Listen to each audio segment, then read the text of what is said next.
সে অনেক দিন আগেকার কথা। একটা গ্রাম ছিল, নাম ছিল তার বারমুডা। গ্রামটি খুবই সুন্দর ছিল। চারিদিক ঘর বাড়ি গাছপালা নদী নালায় সাজানো ছিল গ্রামটি। আর ওই গ্রামেই বাস করত একটা গরিব প্লেয়ার। নাম ছিল তার অ্যাডাম। সবাই তাকে নোবরা বলে ডাকতো। আজকাল ঠিকঠাক করে ম্যানও মারতে পারি না। যা সব নতুন নতুন বন্দুক এসেছে কিনতেও পারি না। বন্দুকটাও পুরনো হয়ে গেছে, সেই কবে কিনেছি ঠিক মনেও নেই। ভাবছি এবার একটা টুর্নামেন্ট খেলবো, একটা আমাকে বন্দুক কিনতেই হবে। ওই তো নদীর ধারে একটা ম্যান দাঁড়িয়ে আছে। যাই যাই ওই ম্যানটাকে মারি, মেরে বুইয়া করি। না না না, আর দেরি করে লাভ নেই, ম্যানটাকে মেরে আমাকে বুইয়া করতেই হবে।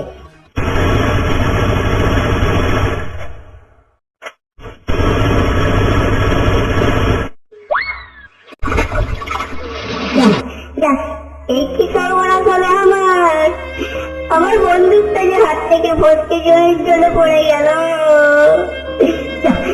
এবার আমি কি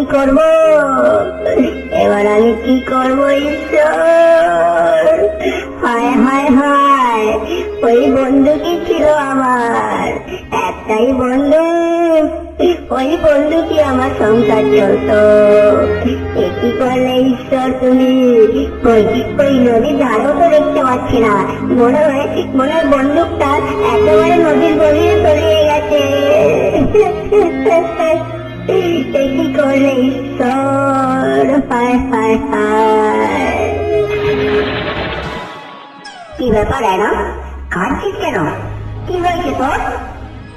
একি দিদি, আপনি কি করে এলেন? ওরে, আমি সব সময় মানুষের সাথে আর মানুষের পাশে থাকি। তুই কাঁদছিস কেন? তোর কি হয়েছে আমায় বল। দিদি আপনি তো অন্তর্যামী দিদি।